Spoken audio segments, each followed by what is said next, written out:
2016,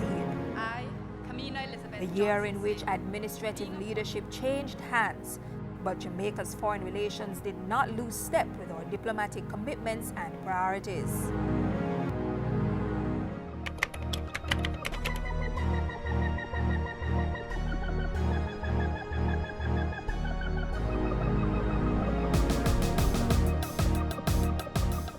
Prime Minister Rowley and I acknowledged the need for improvements in our trade relations, including the removal of impediments to free trade and the free movement of goods and services between both our countries. Trinidad has committed to training its officers. They have committed to providing a facility that will ensure that persons who are not permitted to enter have dignified accommodations until returned.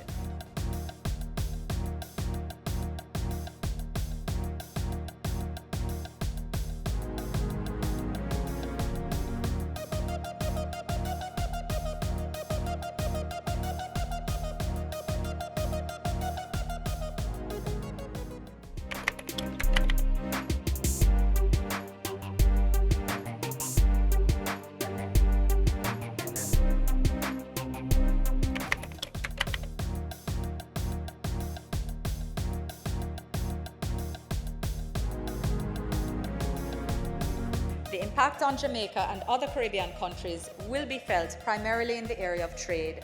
We will be taking the opportunity to examine this matter and to start to chart a way forward amidst all the uncertainties.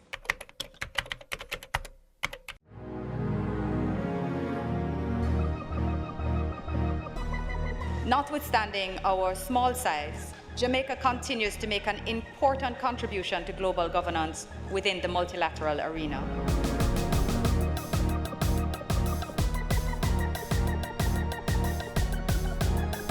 While we acknowledge that there have been many benefits to the participation in CARICOM, all is not perfectly well in our community relations.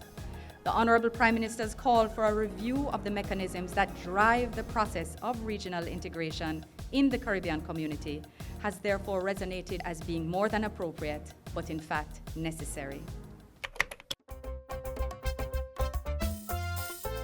I've commenced discussions and dialogue with young leaders and future leaders of Jamaican heritage in North America, and I look forward to engaging the church, especially those churches in the diaspora, to work together with my ministry and our overseas missions. The diaspora represents a wealth of human capital, skills and expertise which can and must be leveraged. And in times of crisis,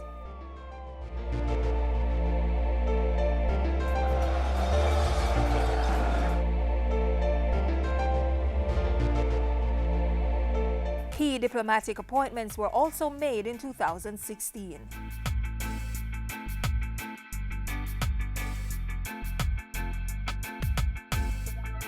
The Ministry of Foreign Affairs and Foreign Trade in 2016, ensuring Jamaica is set for prosperity.